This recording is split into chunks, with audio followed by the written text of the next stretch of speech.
I believe the recording is now in progress. So wanted to welcome everyone to the Agile at Scale SIG for February. And I know a lot of participants here in Austin.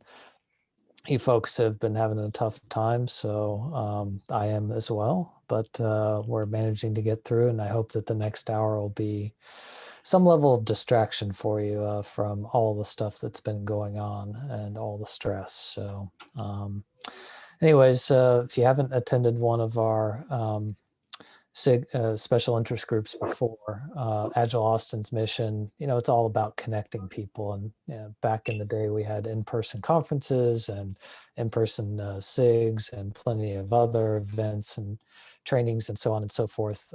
And so that's kind of all gone virtual, but it's helped us also expand our reach and get great presenters and speakers like we'll have Daniel today. So the SIG's purpose, we're just looking to essentially learn here. And, we're also looking to practice. So we expect interactive discussions with all the presentations.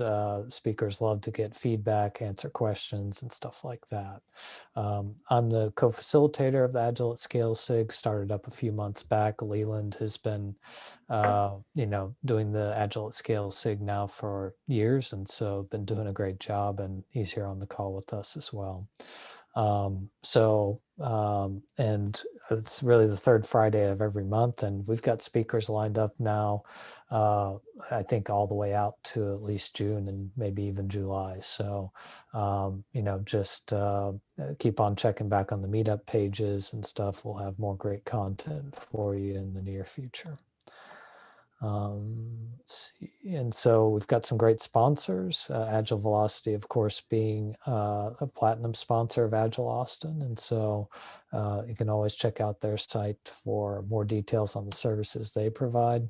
Plenty of other great sponsors, all the way from the gold down to the bronze levels. We encourage you to check them out for their good consulting services and other products that they offer. So what used to be called the Agile Austin Monthly Series is now the Featured Speaker Series on March 9th from 6 to 8 p.m. The topic will be the Art and Science of Facilitation, with the speaker being Marcia Acker. And then the next Agile at Scale SIG will have the speaker Todd Little talking to us about resiliency and agility through evolutionary change. And so Leland's contact information is here, and I'll, for future slides, get my contact info on there as well. But feel free to reach out to Leland or I if you'd like to present. Like I said earlier, we're pretty much booked through the middle of summer, but certainly slots later on and available later on in the year. And so just a real quick note that just as a participant of this meeting, you're consenting to being recorded, and these recordings will be shared out, of course, for informational purposes. So that's all we had in terms of just the opening content. I'm going to hand it over to Daniel. So Daniel. Well, thank you very much for that, Ben. First of all, I hope everybody's recovered and dug out from kind of the horrid week that you've had for the past several days or whatever. So this is your opportunity to warm up, I guess. Maybe some people aren't going to join because I guess the sun is out and it's above freezing. So I wouldn't blame you if you're outside enjoying the nice weather. But I'm hoping that we can make the hour that we have useful to you. To that point, I kind of want to echo a couple of things that Ben said in his introduction. My expectation is that the presentation that I'm going to do is extremely interactive and extremely informal.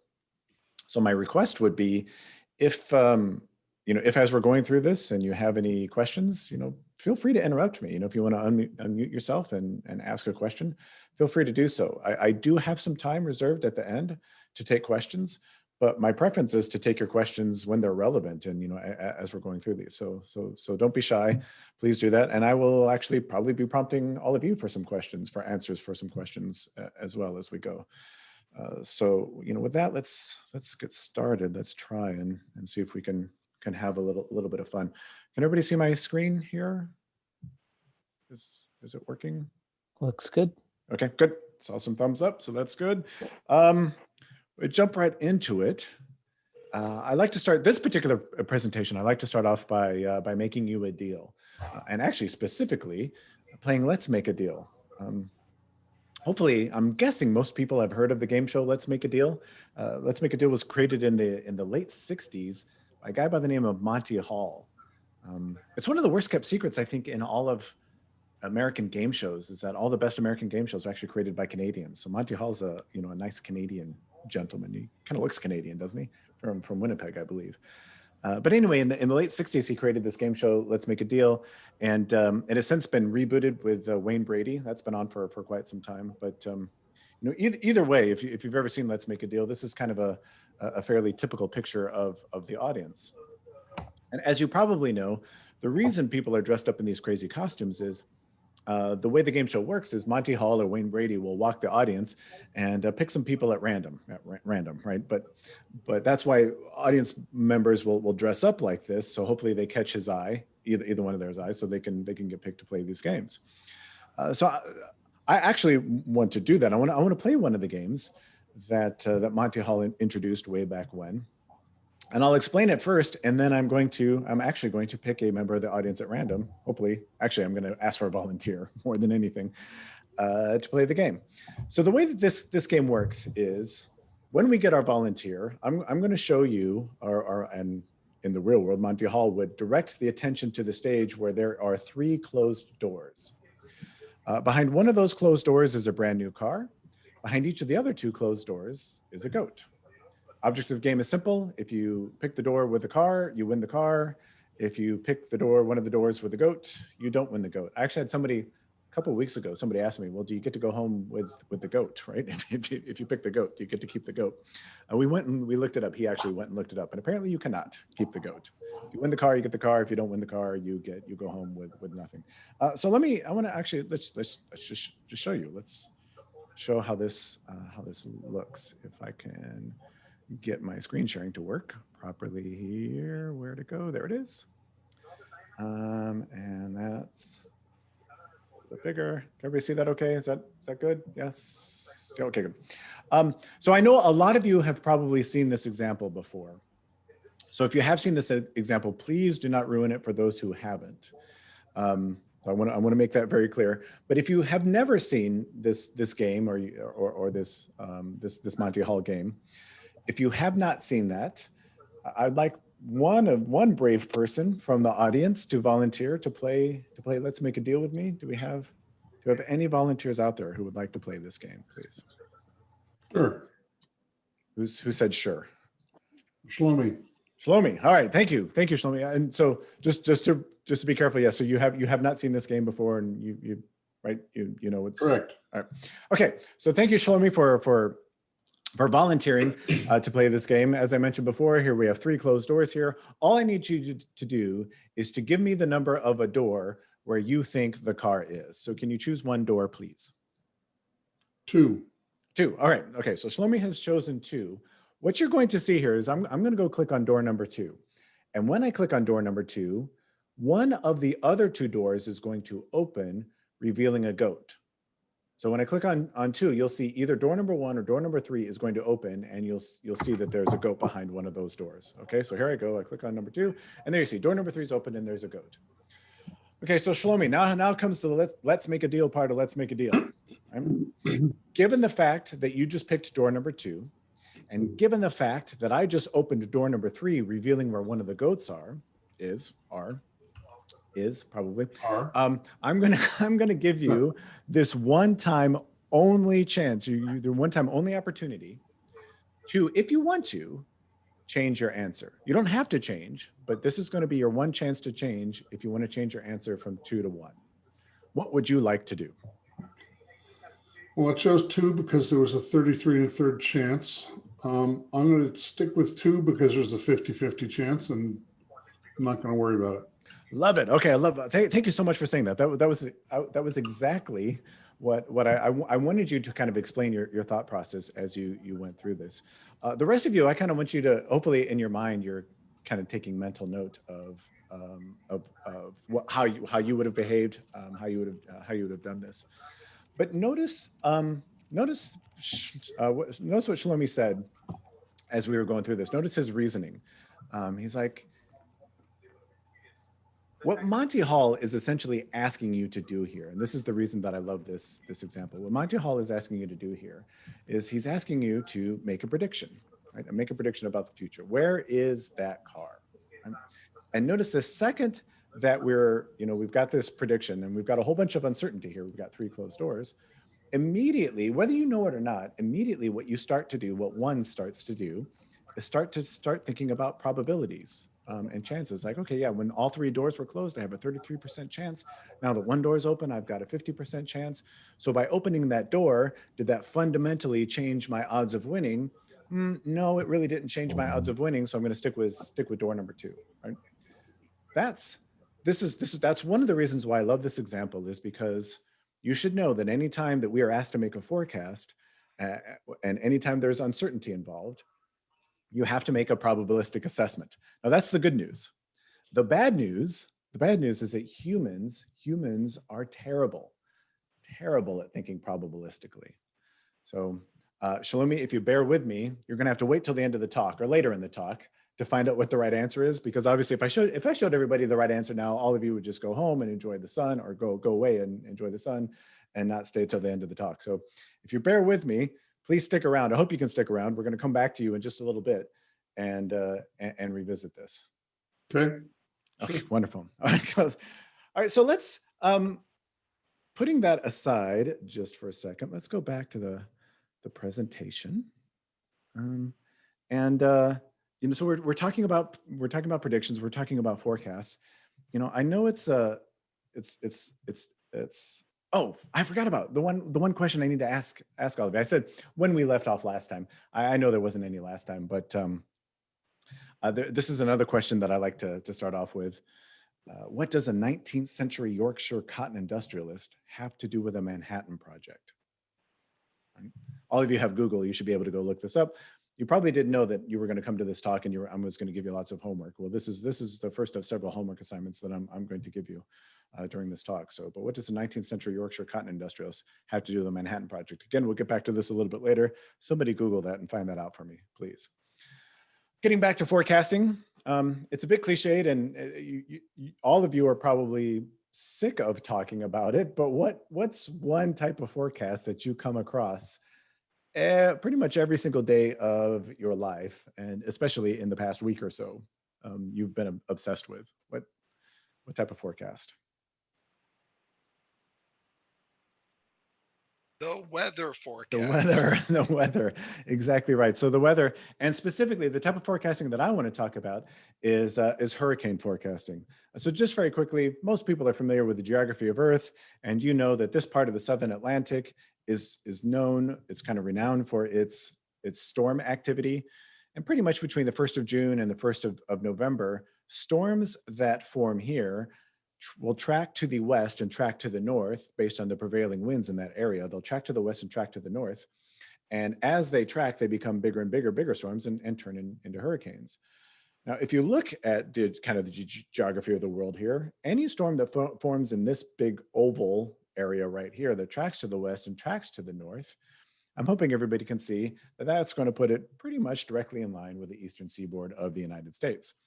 So the U.S. has a vested interest in tracking, not only tracking these storms, but hopefully forecasting their path to see if there's going to be any huge impact to the U.S. population, the U.S. mainland and the U.S. population. Just for reference, this is where Dan lives. Dan moved to South Florida 4 or 5 years ago. And you can imagine when I moved to South Florida, I became obsessed, almost obsessed with understanding, hurricanes and, are they going to come and destroy my house? This was my first experience with a hurricane. Now, this is Hurricane Matthew a few years ago. Didn't even actually make landfall in Florida. It kind of skirted the coast about 100 miles off the coast. But still, there were strong enough winds to topple trees and fences and things like that. So you can imagine that got my attention a little bit. I know in Austin you have tornadoes and things like that kind of make hurricanes look like just kind of a windy storm event. But hopefully you can relate to what I'm talking about. But I don't want to talk about Matthew. I want to talk about another storm. This storm formed on October 22nd, 2012. And on that date, it formed in the Southern Caribbean. And as many of you have probably seen in the past, whenever one of those storms form, the National Hurricane Center will go out and they will put out one of these pictures, which is essentially a forecast. Now you see, this was so early in the storm's formation that it didn't even have a name yet. You know how we name our storms. This one's called Tropical Depression 18. And you can see there it is, Monday, October 22nd, 2012. Now this particular storm, whether you know it or not, this storm grew to become the largest hurricane ever recorded in the Atlantic. Now we're largest by as measured by diameter. The largest hurricane ever in the Atlantic by diameter. Does anybody know its name? Can anybody guess its name? Let's give us a shout if anybody knows the name of this hurricane.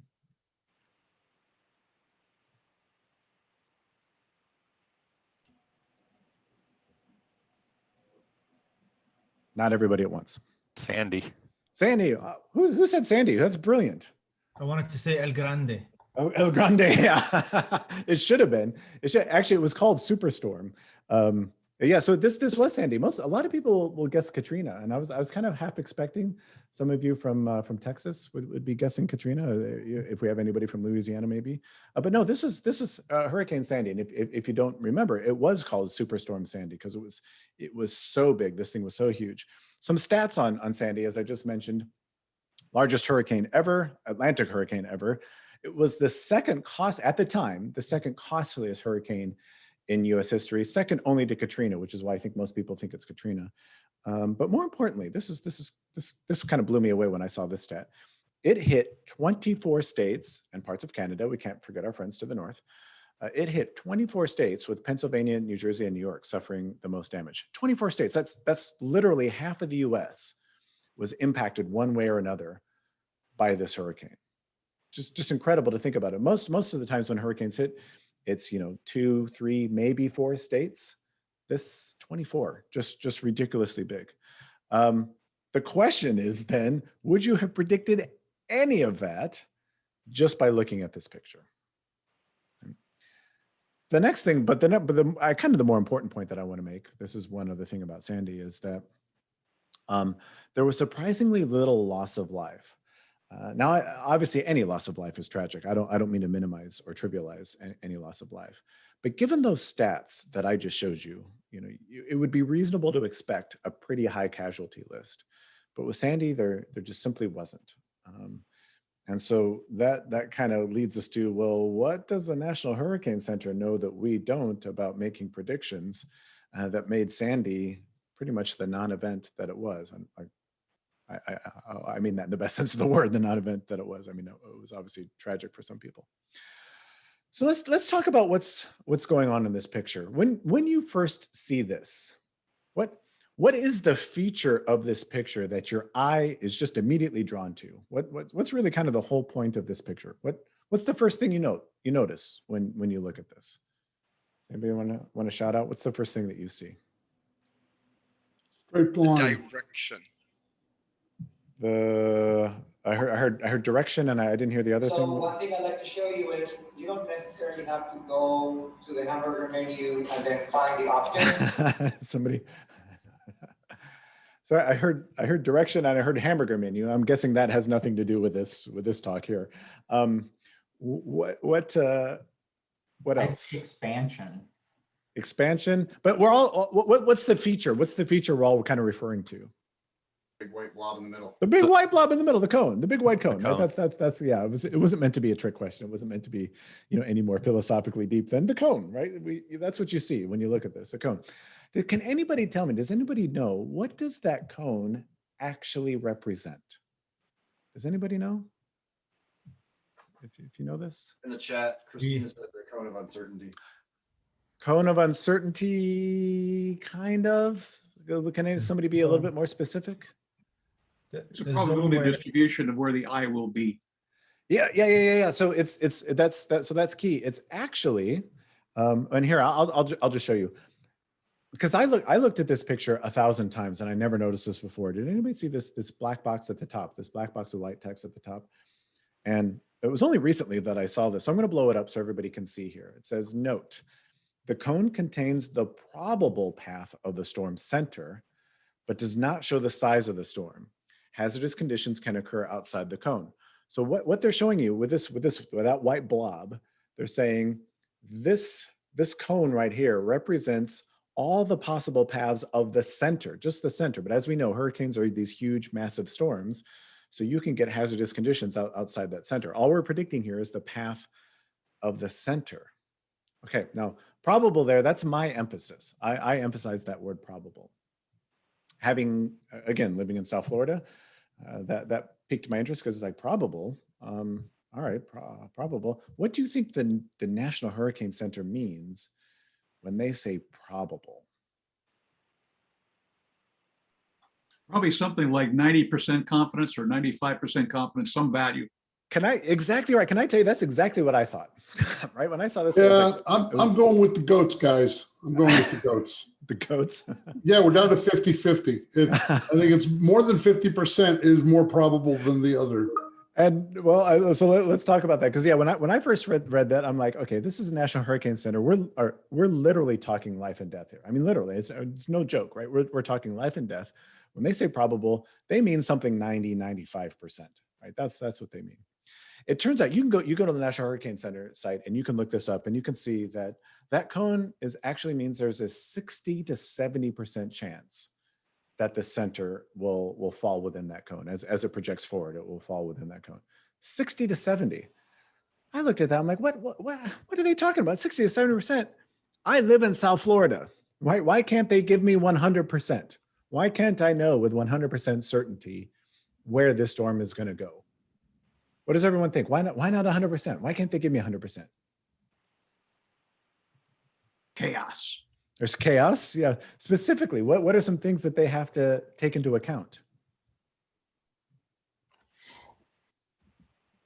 What, wind conditions? Wind conditions. Yeah, absolutely. So both speed and direction. Yep. If you want to get to 100%, start putting in, I don't know, the solar winds and their effect on the magnetosphere. Well, exactly. I mean, yeah, all of this. Yeah, you're exactly right. I mean, all of this stuff, wind speed and direction, water temperature, whether it interacts with land, whether there are other storms in the area, solar flares, right? Yeah, all of this stuff would go into, goes into them making their forecast. If I forced them to give me 100% forecast, what would that cone look like for 100%? What essentially would the cone look like? The whole map. It'd be Earth, right? It'd be the whole globe, right? It would be so big as to be useless, right? There would be no meaningful information, no meaningful action that we could take with that 100% forecast, taking in all this uncertainty. It just would not work. I hope I'm preaching to the choir here, but as you can imagine, weather forecasting is uncertain. So therefore, you have to throw out that notion of 100%. You cannot, in other words, you cannot think deterministically. When 100% does not exist, the second uncertainty enters the picture. So once we throw 100% out the window, now we need to start thinking probabilistically. But remember, I said humans are not very good at thinking probabilistically. So first we have to understand, what does it really even mean to think probabilistically? The best definition that I've come across, this is what works for me. I don't know if it'll work for you, but thinking probabilistically means it's acknowledging that there is more than one possible future outcome. Right? We don't know exactly which one is going to happen, but we know there are more than one possible future outcome, and each outcome has a percentage chance of occurring. So as you know, this is the way that National Hurricane Center does its forecasting. They as much as possible, they run several simulations trying to map out what those possible future paths or what those possible future outcomes of the hurricane is or are. And so you can see here, this is an example of one such simulation that they ran for Sandy, which is each one of these lines being a possible path or a possible outcome. Here's another one. These, by the way, I'm sure most of you know this. These are called spaghetti models that they put forward, and it's based on these spaghetti models or these simulations that they derive that cone. Right? Now. So they run these simulations and they make, they make their cone based on 60 to 70% of those outcomes falling within this shaded area or whatever. Was that it? So on October 22nd, they put out this forecast and they say, okay, that's it. Thanks everybody for playing. Good night. Good luck. See you later. Is that how it works? I mean, for example, before you answer, this is exactly 24 hours later. Okay. On Tuesday, October 23rd, you can see Sandy now has a name, Tropical Storm Sandy. Still is Tropical Storm, not a hurricane. Imagine if the National Hurricane Center put out this forecast and then they stopped and they said, okay, here you go. Here's the plan. That's the plan. And because it's a plan, that's the plan. And, we're going to go with a plan, right? Imagine if they stopped there. How would you feel if you lived in New Jersey, Pennsylvania, or New York? Remember, I said those are the states that were hit the hardest. How are you feeling right now if you live in one of those states? Still got a lot of questions in your mind. I'm sorry, said you have a lot of questions? Yeah, still more questions. Well, what's going to happen? Is it going to hit me? All of that. I mean, if you, I feel safe. Yeah, I was gonna say. I mean, doesn't it look like it's kind of curling away? I mean, if I lived in New York, I think I'd feel pretty happy. I'd be like, oh, well, I'm maybe gonna go have a barbecue this weekend and go to the beach. Maybe have some friends over, whatever. I'm gonna party, right? Because it's curling away. It's going off into the Atlantic. Who cares? 1 week later, that's what Sandy looked like. Right, exactly 1 week later. I don't know about you, but I can't even see New York, New Jersey, or Pennsylvania. So here's the deal. The National Hurricane Center is constantly updating their forecasts as they get more information. And you probably know this, when they're first tracking the storm, maybe they're putting out their forecast every 12 hours. But as it looks like the storm is growing, bigger, more dangerous, on path to hit the US, they update that frequency. It goes from like every 12 hours to every 8 hours to every 5 hours to every 3 hours. And they're constantly putting out these brand new forecasts as they get that new information about all those variables we're talking about: wind speed, direction, et cetera, et cetera, et cetera. This next slide is probably my favorite in the whole presentation. And what it is, it's a time lapse of all the forecasts that the National Hurricane Center put out for Sandy. And you can see, as you go through this, it does look like it's going to hook out into the Atlantic, but then it takes that sharp left turn and just nails New York. Go get something to eat, guys. So that's that idea of no milk, please. Yeah, sorry, if everybody can mute, please. Unless you're answering the question, please unmute when you're answering questions. But so there's one other thing that I really want to talk about as we before we move on, because I've probably beaten this example to death. What else is going on in this picture specifically? Can anybody talk to me about the timing of this picture? How many days in advance are they really forecasting out?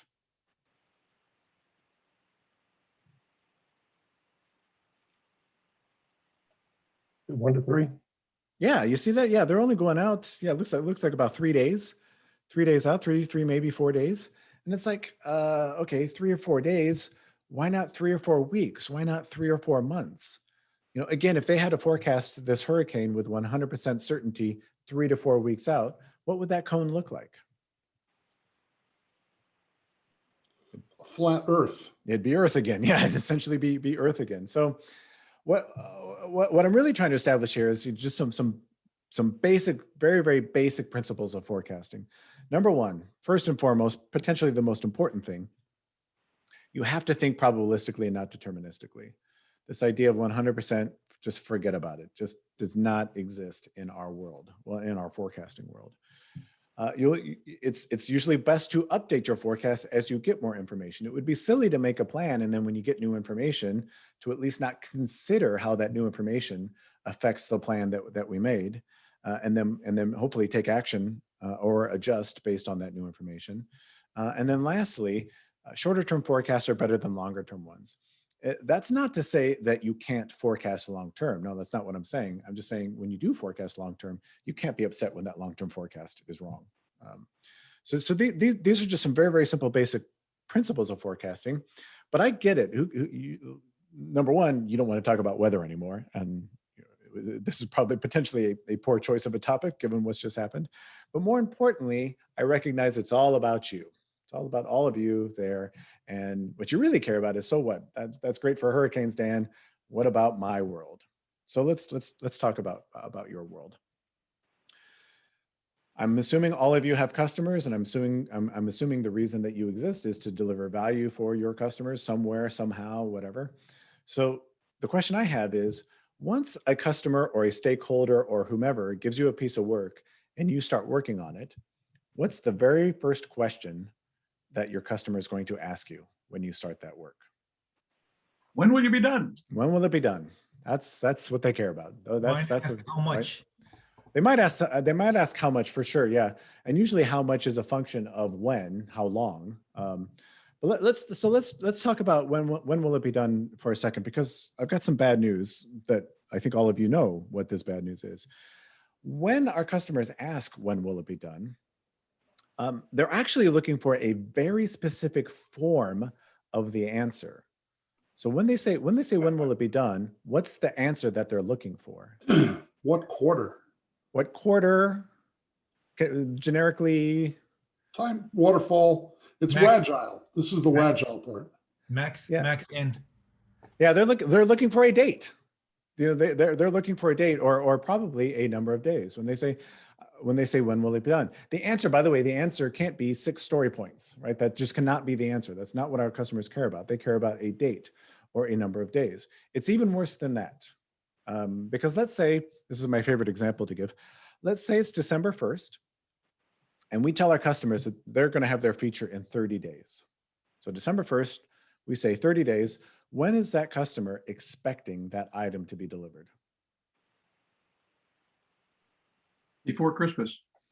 Well, yesterday probably, but realistically, yeah. When, you know, if it's December 1st and they say 30 days, they're realistically expecting it before the end of the year, December 30th, December 31st. That's when they're thinking. They think about the world in terms of elapsed time. They're not sitting there thinking, well, you know, they say 30 days, but you know, the Christmas holidays in there and nobody really works over Christmas. And then of course we get into the New Year's holidays and nobody works over New Year's, and there are weekends in there. So when they say 30 days, they really mean middle to end of January. I guarantee that's not how your customers are thinking about the world.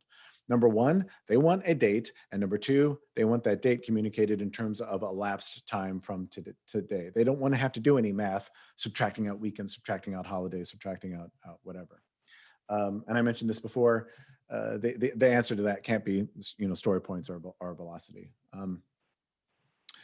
So here's kind of the radical notion of this presentation is that if our customers care about a date, and if they care about that date in elapsed time, what we really need when we measure ourselves in terms of predictability, it's going to be our ability to answer when will it be done, but using the language of our customers, right? So now the question becomes, well, all right, how do we answer when will it be done using the language of our customers? So this is where we start applying our principles of forecasting. The first thing we need to do is, well, number one, we need to think probabilistically and not deterministically. Let's say as a real world example, let's say that we started a project and we've completed 12 stories in 1 week. We have 120 stories left to complete in our backlog. Traditionally, what is a traditional way, probably the most obvious way that we might answer when will that project be finished? Can anybody just shout out an answer? What's traditionally, how might you answer that question? It's not meant to be a trick question. A sprint. 10 weeks. 10 weeks. 10 weeks, yeah. You take the 120, you divide it by 12, and it's like, okay, 10 weeks.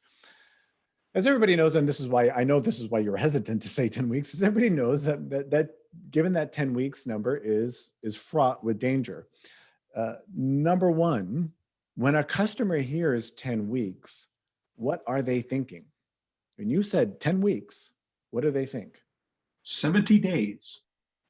They think exactly, yes, exactly. With 100% certainty, they said 10 weeks. So I know that in 10 weeks, 70 days, I'm going to get this project. But what's worse than that, potentially what's worse than that, whether you know it or not, you've just calculated an average.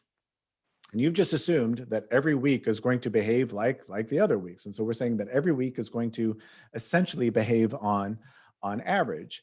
And there are at least 2 problems with using an average to answer when will it be done. The first is, if nobody's familiar with this concept, the first is it's what's known as the flaw of averages.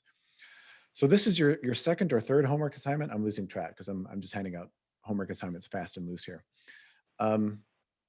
If there's one book that I would recommend to kind of reinforce everything that I'm mentioning here, it would be The Flaw of Averages by Dr. Sam Savage.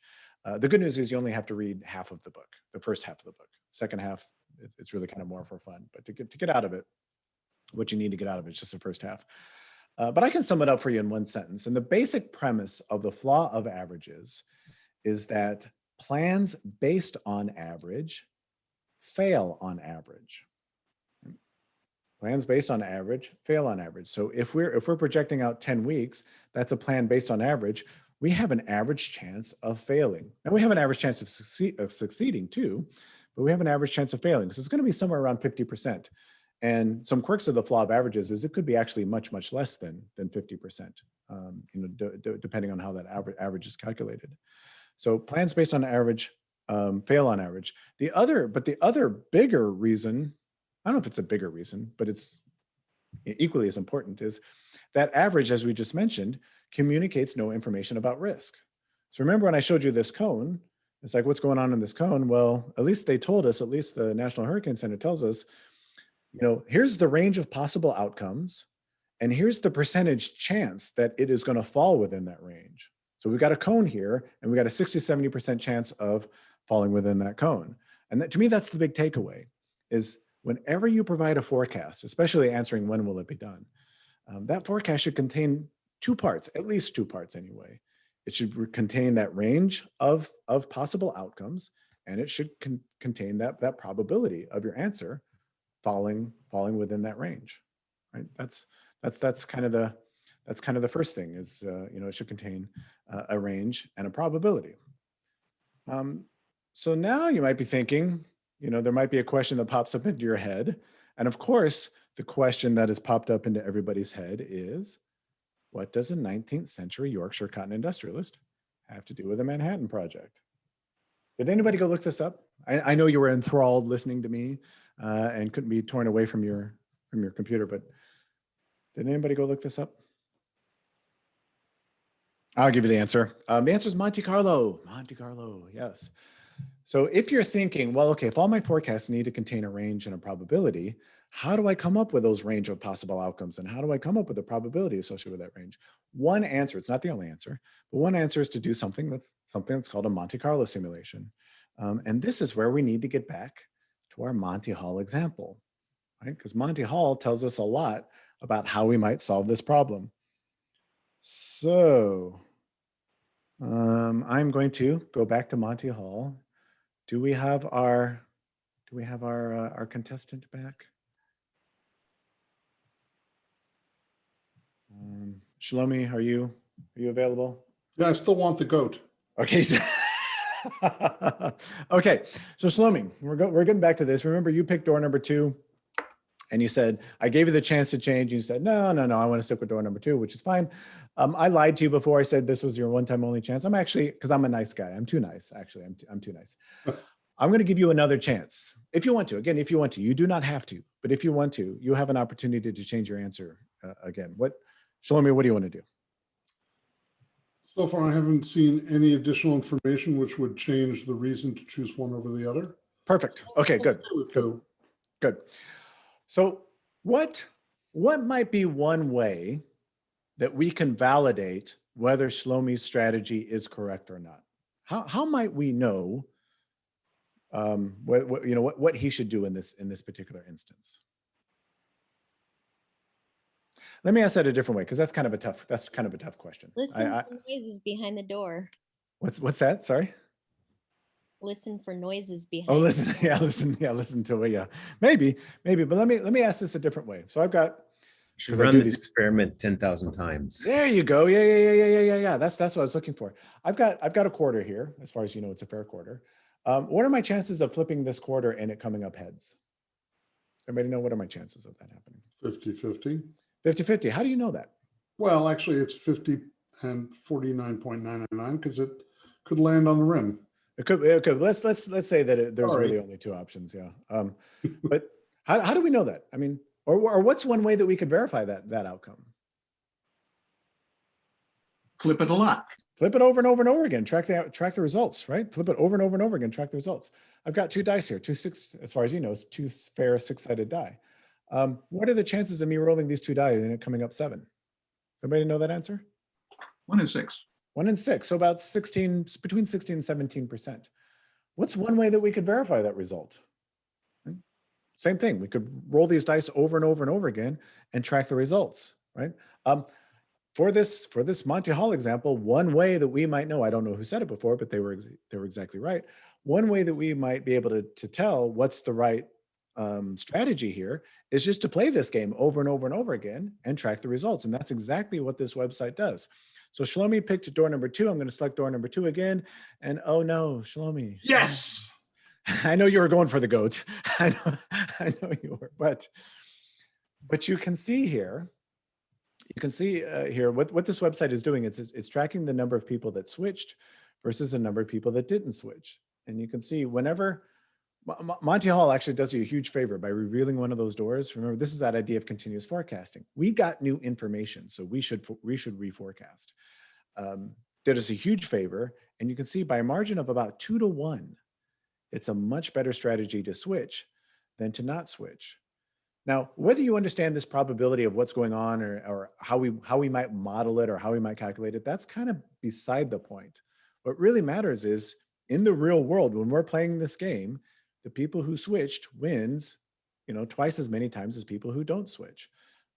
This just like the flipping the coin over and over again, just like rolling the dice over and over again, running an experiment over and over and over and tracking the results to see what the percentage chances are is something known as a Monte Carlo simulation. Right? That's essentially what it is. And I wish I had more time. I'd love to go into the details of Monte Carlo simulation. I don't know if I'll get invited back. Hopefully I do, but maybe in the next talk I can do go into much more detail about a Monte Carlo simulation. I can just maybe give you a flavor of it just very, very quickly for anybody who might be interested. You can see here where we can what this is showing us, again, in no detail. We can take our historical throughput data, run a Monte Carlo simulation that will give us a results histogram in terms of potentially all the results. These are all the possible outcomes shown in this histogram. And we can take this information in this histogram and we can overlay it on top of a calendar to let our customers know, what are our chances of that happening. So in this particular example, if our customer said, I have to have this project by March 19th, we can look at this calendar and we can say, well, you know what? There's a chance of that happening, but there's only about a 12 to 16% chance of that happening. Is that a bet you're willing to make? And hopefully the answer is no. Hopefully the answer, because they almost certainly will be wrong there. So now we talk about all these other actions that we can take. Do we need to cut scope? Do we need to, God forbid, add people? Do we need to even more, God forbid, start working overtime? Do we need to even more, God forbid, add people and work overtime, right? But at least all of these are options that we can start talking about. And then when we change those inputs, we rerun the forecast and see what happens, just like with the National Hurricane Center. Oops, I meant to go back to my, so that's just very quickly. So that's, the point is, we need to come up with a range of possible outcomes and a probability associated with that range. One way to do that is to do something called Monte Carlo simulation. Right? That's one way. So if you haven't heard about Monte Carlo simulation, please go look it up. I'll give you some references a little bit later that we can talk about that. Then the last thing, sorry, not the last thing. The next thing, then you need to update your forecast when you get more information, right? That's this thing. This is the hashtag I'm trying to get going on Twitter, trying to get trending on Twitter. It's not trending as much as I try, but maybe all of you can give me some Twitter love and, maybe tweet something about continuous forecasting. But this is a concept that I like to call continuous forecasting. Any sporting event that you watch actually nowadays will give you real in-game, real-time probabilities of the chances of a team or another winning. This is a World Cup example, but I want to give maybe a better example. This is a company I worked with, or I have been working with, called Ultimate Software. This is part of a case study that we published. Again, the reference will be a little bit later, a case study that we published. This is a dashboard. This is their Monte Carlo dashboard at their portfolio level. So you can see they have a whole bunch of teams that are working on a whole bunch of releases. And they're using Jira to manage their work. So, and every 15 to 30 minutes or so, they're going into Jira and they're pulling this data and they're rerunning their Monte Carlo simulation and they're updating this dashboard so they can get as early a signal as possible that maybe things are going wrong. So you can see in this first line, this hiring integration team, they had a release they were working toward in January 2017. And based on the historical throughput, based on how much work that was left, you can see they had a 37.42% chance of finishing by that date on time. 37% chance. That's why this is highlighted in red, because 37 is not too good. When this comes up, the question isn't immediately hiring integration. Why do you suck so much, right? That's not the question. The question is, what has changed? Just like in the hurricane example, what has changed about hiring integration's release that is now making our chances of finishing on time less than we'd like it to? Because obviously when we started the release, it probably wasn't 37%. So what has changed? And then all these interventions that we talked about before come into play. This is that idea of continuous forecasting. Do we cut scope? Do we change the date? Do we, what do we need to do to get this percentage likelihood back up to a more meaningful threshold? That's continuous forecasting in practice. Principle number 3: shorter term forecasts are better than longer term ones. I guess the only thing of substance I have to say about this is I would argue this is the whole reason that Scrum exists. If you're familiar with Scrum, if you've practiced Scrum, if you remember the waterfall days, our planning horizons were 12 months, 18 months, 24 months, whatever that was, just ridiculously long amounts of time. Scrum comes along and says in complex systems, planning 12 months out or 18 months out is just ridiculous. The best that we could possibly hope to do would be 1 month or less, and probably even less than that. So let's just talk about what's going to happen in the next sprint. And anything beyond that is probably not worth spending too much time on, because we know we're going to be wrong. And we can always adjust when we get that new information. I'm going to skip this case study because I'm running short on time and I want to make sure I have time for questions. Let's just go through all this stuff. If you track nothing else, so remember, we need to be able to calculate, or we need to be able to communicate our forecasts in the language of our customers.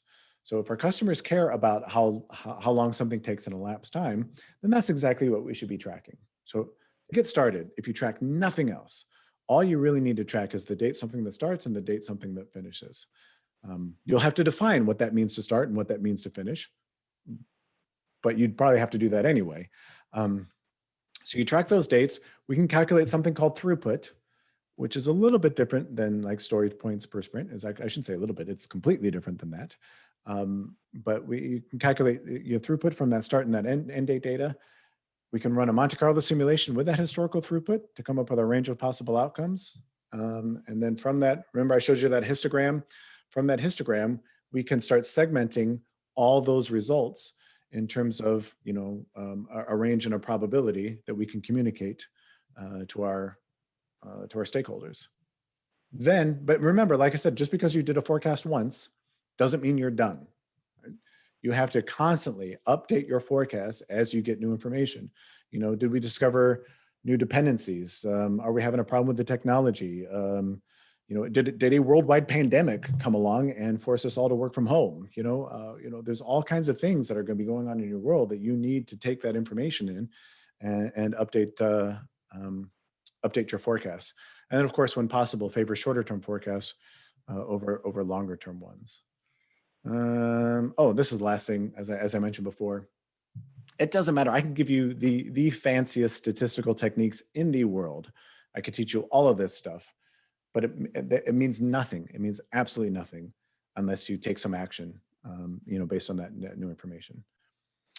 Two of the best references, probably the two best books written by the world's best author on this topic, is a book called When Will It Be Done? That goes into more the mechanics of forecasting. What metrics you need to track and how do you turn those metrics into meaningful forecasts. Then there's actionable agile metrics for predictability, which is a deeper dive on just the metrics side. What are those metrics that are important to us and why? If you Google that, there was that case study I showed you before. If you just Google Ultimate Kanban Info Queue, you can find the case study I showed you where we talked through how that Monte Carlo dashboard was used, as well as a case study on some other teams. So let me throw it out. I've got about 10 minutes for questions. Let me throw it out for questions. I hope I left enough time. Yeah, we actually had one in the chat. There's a classic question. How many of the predictions obtained using Monte Carlo simulations have proven accurate by plus or minus 5 percentage points? I'm not, I don't even know how to answer that. Because let me, I don't know if this is exactly what, no, I don't know if I want to go there. That's And I guess one clarification I missed across your implementation at clients. So maybe your own experience. Like, well, yeah. So I mean, this is the thing. So there are two things that I want to say because I want to be fully transparent about this. There are two things I want to say. Remember that your get out of jail free card is that continuous forecasting. So it's hard for me to say how many have come within certain percentage or whatever, because it's not like we ever ran one. We're always running multiple, and then we're always changing. I shouldn't say we're usually changing our plan of attack based on that new information. So it would be really, really, really hard for me to say, you know, how often we're I can tell you what I can tell you is that, and that was the other case study that I fast forwarded through that I didn't show you, is that Monte Carlo will give you a much earlier signal that something's going wrong so you can take action. It doesn't necessarily guarantee predictability. I think all it's going to help you with is having that earlier signal that something may not be going quite right, and you need to take action. The second thing that I want to say, and the reason I'm a little leery of using this example is because I don't want to get political at all. I don't want this to turn into a political conversation. But if anyone knows Nate Silver, he's a pollster, runs a website called 538. But you know, going into the 2016 election, he had Clinton on election night. He had Hillary Clinton as a 75% to 25% favorite over Donald Trump. And we all know what happened. So, you know, the question now becomes, okay, Nate Silver, was your model wrong? Or did we just get unlucky or lucky, depending on whatever your political persuasion is, or, did we just get an outcome we weren't expecting? That's a much harder philosophical question to answer. Sometimes you just get unlucky. That's the nature of probability. Sometimes you roll snake eyes, sometimes you roll craps. That's just how it works. And the more philosophical question, as I was saying, comes into, we need to do this evaluation of, well, was our model wrong, or did we just get unlucky? And this is another resource I would give you. One of the best resources I think on that is a book called Thinking in Bets by Annie Duke.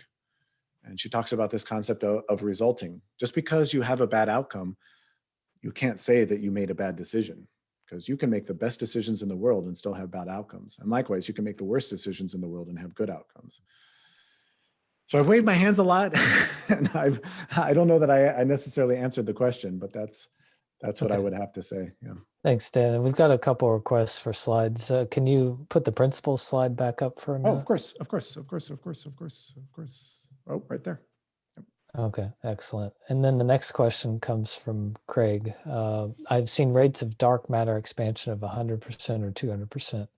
It makes a big difference. So how do you recommend tracking the rate of dark matter expansion so it can be input into the continuous reforecast? I have been using Excel, sad emoji. I mean, if I can show, can I stop sharing this and show something else? Is that? Yeah, go for it. I think they got it. I'll try to remember to come back for this. Somebody yell at me if I don't. And we will share these slides out at the end. Absolutely. I will give you these slides. So if you don't want to do Excel, this particular tool that I was showing you was, you can essentially do a Monte Carlo of Monte Carlo. So here what we're trying to forecast is, let's say that I've got 100 items in my backlog, how long to get those 100 items done? Well, it's rare, as I think it was Craig said, it's rare that hey, we've got exactly 100 items. Not only is that rare, it's almost impossible that you would know that you have exactly 100 items. So one thing you can do is say, well, what if it's somewhere between 100 and 150? You know, so you can put a range in. You know, it's like what does our forecast look if we have that range?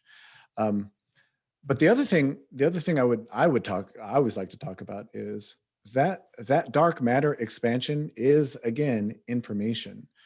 And what I would like to know is, and hopefully the forecast can inform this, is if it's expanding and our forecasts are looking like it's not going to come out the way that we expect it to, well, just because we uncovered this new work, do we really have to do it? You know what I mean? Because there's always this assumption that just because an item goes into our backlog, that we have to do it.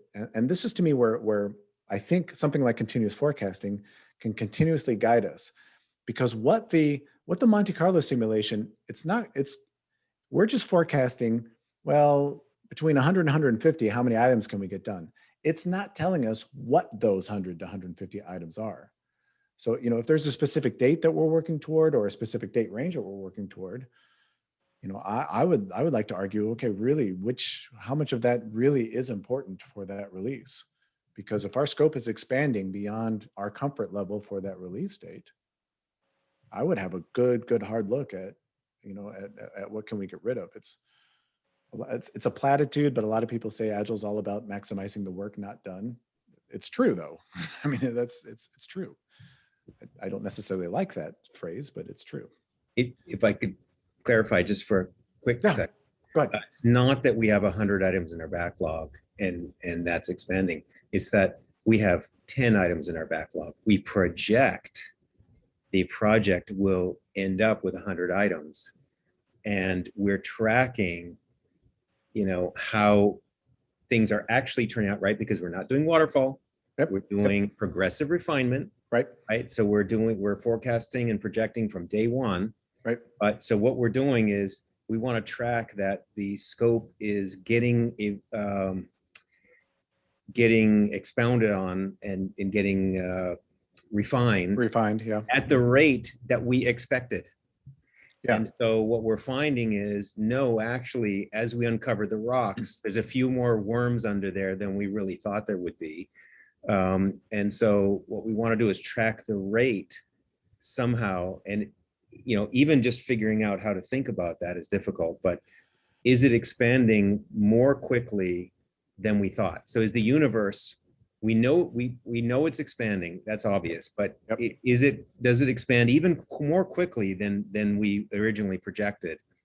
You got a bathtub with the spigot open and the drain open as well. Right. Yeah. And I guess I mean, my super dynamic system. I would be honest. My general approach is still the same, because even when we lift up that rock and those worms kind of scurry away, I'd let a lot of them go. You know what I mean? Just because we uncover work, I think that's really kind of my point. Just because we uncover work, I'd be ruthless. I would be absolutely ruthless about saying, okay, yeah, we've discovered this new work. Do we really need to do it? Do we really need to do it? Right? I mean, really, really, really. But I take your point. To me, that's where, other than Excel, I don't know. I mean, like I said, I would try to, the original forecast that you put out. I mean, if you're tracking toward a certain date, and you're assuming a certain scope. I'm trying to think. Other than Excel right now, I don't know that there's a tool out there for you. It's like a meta level on top of actual Agile, where you're looking at your forecasts as your forecasts change, and you're predicting that. I guess it's the integral. Yeah. Because you're looking not just at velocity, but acceleration. You're looking at the acceleration of the forecast. And so that you can make a meta prediction of, okay, if it was here then, it's here now, it's probably going to be here later. But so then you'd have a forecast of forecasts. And I think that might be even more accurate, because I think that's the danger I see. I use this tool all the time. I use it daily. And we even have it, we have the Air Force using it now. So, oh, wonderful. That's good. So, but that's the thing, is I think the next level might be, to do a forecast to track the trajectory, and then we can really start to extrapolate and do some really amazing things. So I think there's a lot. We're just scratching the surface here. I believe, you know, correct me if I'm wrong, but and I think there's a lot more we can go to get way better. Oh, we're in violent agreement. This is just an approach. It's not the approach. It's not the only approach, right? I mean, yeah, there's so much more that can be done here. So Sorry, I know. Thanks, Dan, for your time. And we are at time. Are there any final thoughts that you had before we wrap up? I was just going to very quickly, if it's okay. Sure. Sorry to be so long-winded. I was just going to put up my contact information. There's my email address, and on Twitter, you know, please feel free to follow me on Twitter. If you have any questions about any of this, reach out to me. Let's connect on LinkedIn. You know, whatever it is. A shameless plug, if you don't mind. There's a new community, a fairly new community we just started called prokanban.org. So if anybody out there is interested in Kanban, you know, come check out some of the stuff that we're doing. Just go to prokanban, Kanban.org, and kind of check out some of those things that we're doing over there. So excellent. Well, yeah, I wanted to say thank you for the presentation, and we'll follow up with slides in the recording. We'll post those to the meetup page, and we'll definitely have Dan back again for the next session on this. I learned a lot, and I'm sure folks, and we even had a few folks say in the chat that they wanted to hear more. So let's do it again later on this year. Great. Yeah. Thank you so much for the invitation. Great. Thank you so much to everybody who organized this, the sponsors, and all of you who participated. Please be safe, stay warm. Maybe in the future we get an opportunity to see each other in person. So I'm looking forward to that. Yep. Cheers. Excellent. Thanks a lot, Dan. Thanks, Dan. Thanks, Have everyone. a good weekend, everyone. Bye. Okay. Bye. Take care, folks.